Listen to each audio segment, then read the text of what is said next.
Good day po sa inyong lahat. Kumusta kayo dyan? And today marahil nagtataka kayo bakit parang iba na yung intro natin. Nandito tayo ngayon sa junk shop, ano? So wala tayo sa camping site. So ang iba dyan nagtataka, nagtatanong mga viewers natin kung nawala na ba tayo sa pagka-camping. Well, nandito pa rin naman tayo. It's just that matagal tayong hindi nakapag-upload kasi na-busy tayo ng konti. And isa sa mga pinagkakabisihan natin is meron tayong project. Patungkol pa rin ito sa camping, guys. And ito nga, nasa junk shop ako at naghahanap ako ng mga material para gawin natin dun sa ating project. So yung project natin is still about all camping, but this time tricycle camper van or tuk-tuk camper van ang gagawin natin ngayon. So papakita ko sa inyo para at least alam nyo kung anong mga pinagagawa natin at ano na yung mga nangyayari. Eto nga, may napili na tayong angle bar na binili natin sa junk shop. Yan, gagawin ko yung battery compartment. So para makatipid, sa junk shop na lang tayo bumili.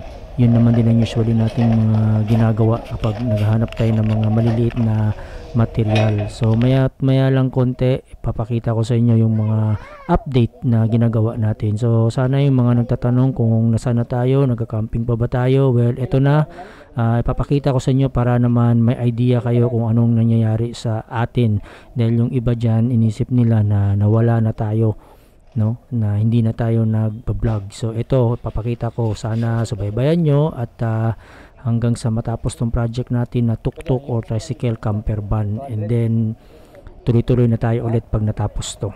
Okay, so ayan, nakabili na nga tayo. Ito na nga yung ating tuk-tuk camper van. Papasok ko sa garahe para may pakita ko sa inyo kung ano yung mga pinagagawa natin dito. Una na nga yung pintuan, gumawa tayo ng pintuan para maging fully closed. Hindi ko pa nga lang nakakabit, tsaka yung battery compartment. Ito at papakita ko sa inyo. Dito natin gagamitin yung angle bar na binili natin sa junk shop. Gagawa tayo ng battery compartment. Originally yung battery ng ating tuk-tuk is yung ordinary battery ng motorsiklo. So this time papalitan natin ng mas malaki, yung pangkotse ganito. That's why gagawa tayo ng battery compartment. So ito na yun. At ito na nga yung battery na gagamitin natin, na gagawa natin ng bagong compartment dito sa ating tuk-tuk camper van. So yung binili nating angle bar kanina, so dito natin gagamitin yun para gagawa ng bagong battery compartment. So ito-testing muna natin tong battery na ito. So hindi naman ito bago, luma na ito sa lumang kotse. Sayang naman at pwede pa, so ginamit ko na lang. So hopefully pwede pa siya. So let's try it. As you can see dito, kinakabit ko na yung mga terminals ng motorcycle to the battery. Temporary lang muna to kasi testing lang naman, gumamit lang ako ng mga welding clamps. Yan yung positive ngayon ginagamit ko. So yung negative nakakabit na, nakaklam lang din yon. So ito naman dito ngayon, tong positive terminal, kinaklam ko din para matesting natin mamaya. At ito na nga, nakakabit na, yan yung negative at yan naman yung positive. So let's try.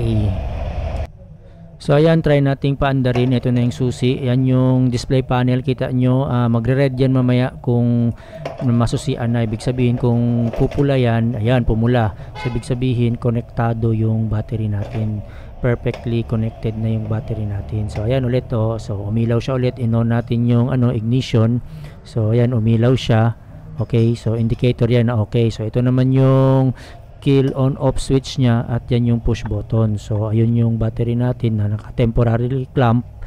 So yan, ipapa-start natin. So ayan, umi-start siya, di ba?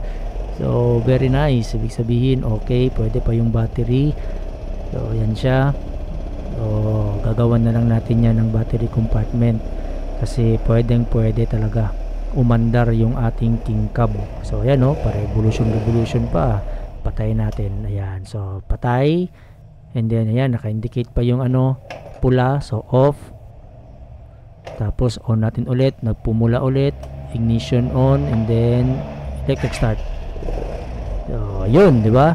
So very nice, talagang effective So So gagawa na lang talaga yan ng battery compartment. Hanapan natin ng paraan kung saan maipwesto ng maayos na hindi sagabal na nakatago. Yun ang mahalaga, nakatago, yung hindi kita, para hindi basta-basta manakaw.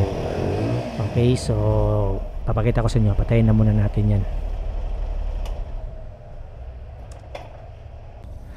Ayan, kung makikita nyo, nasa right side panel ko nilagay yung battery.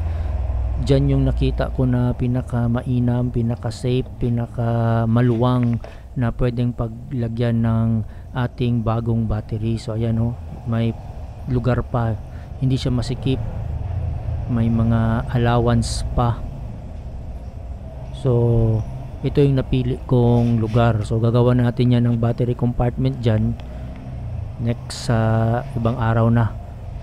So ngayon parang ano pa lang, naghahanap pa lang tayo na kung saan pwedeng paglagyan. Yun nga lang, hindi na malagyan ng bolt dyan kasi sagad na. Okay lang yun kasi meron pa namang tatlo. Yan, may mga tatlong bolts pa na pwedeng paglagyan. Yung isa nga lang doon ang hindi na pwede kasi sagad na. Tsaka isa pang problema na nakita ko, itong air cleaner, originally dyan yan siya. Kaya lang hindi na yan siya maibalik kasi mababangga na yung air cleaner doon sa battery. Pero madali na lang din hanapan ng paraan niya na ang mahalaga yung battery ay maikabit, mailagay natin ng maayos. Yun yung priority. Kasi itong air cleaner pwede naman natin i-adjust yan tulad nito, na-adjust natin, naurong natin ng konti para kumasya.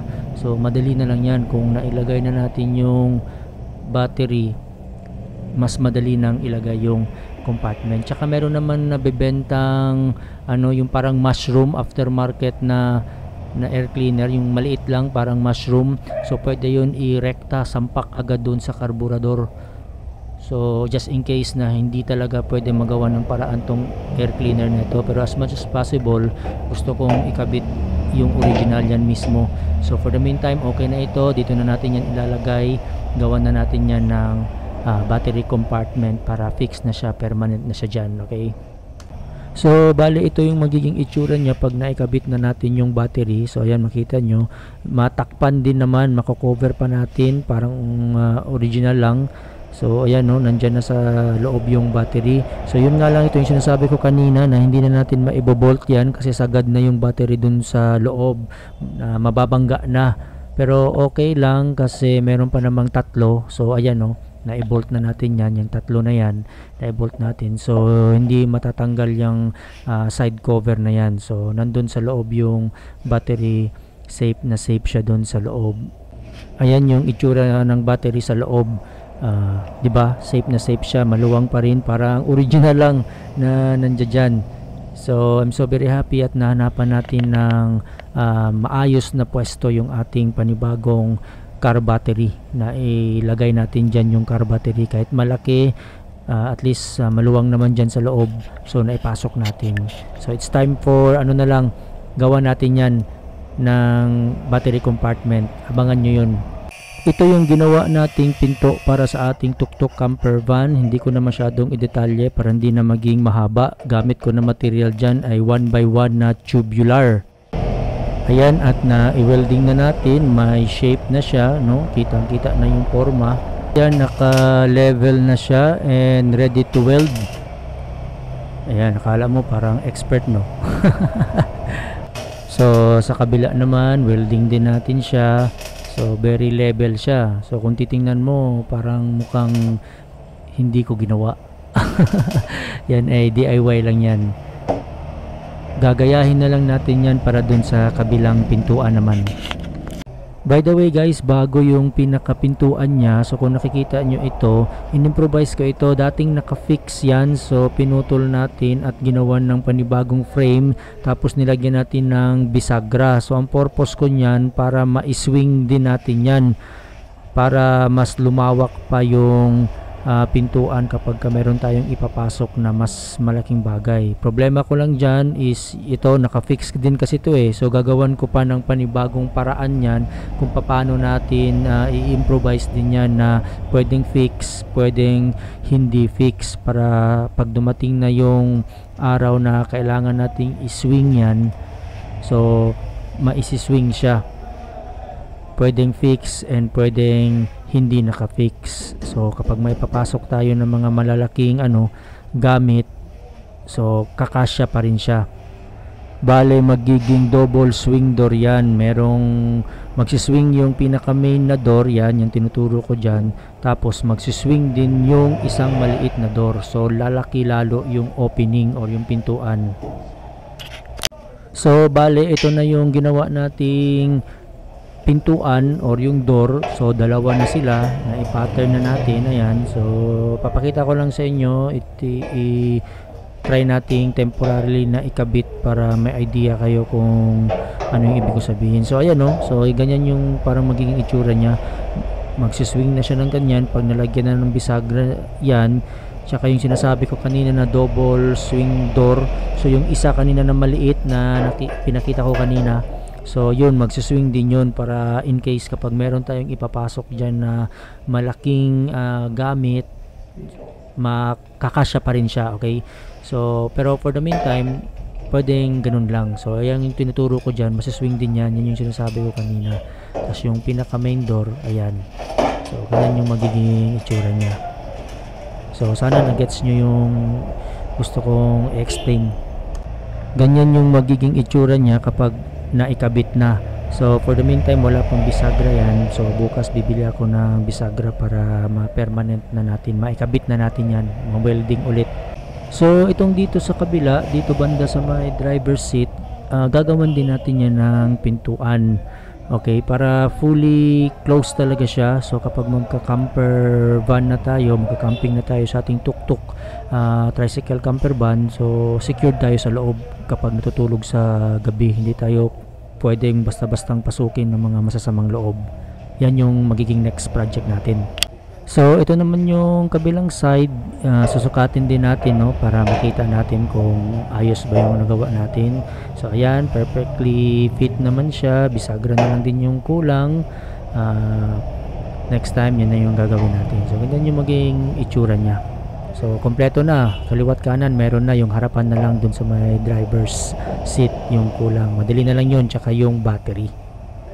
So yung mga sa nagtatanong dyan kung nawala na ba tayo sa pag-vlog, kung tumigil na ba tayo, hindi po. Meron lang tayong ginagawang mas malaking bagay patungkol sa camping. At ito na nga yon, pinakita ko na sa inyo para at least hindi kayo magtaka kung nasaan na tayo at bigla tayong nawala. So gumagawa nga tayo ulit ng isang tuk-tuk or tricycle camper van, at nang sa ganon ay dito tayo magka-camping. Dito tayo matutulog, magluluto, adventure, kung saan tayo pupunta gamit ang ating tuk-tuk tricycle camper van. So ito muna yung mga makikita nyong mga upload ngayon, ang paggawa natin. Sana matapos ko kaagad ito sa this month of November. So stay tuned lang. Thank you so much.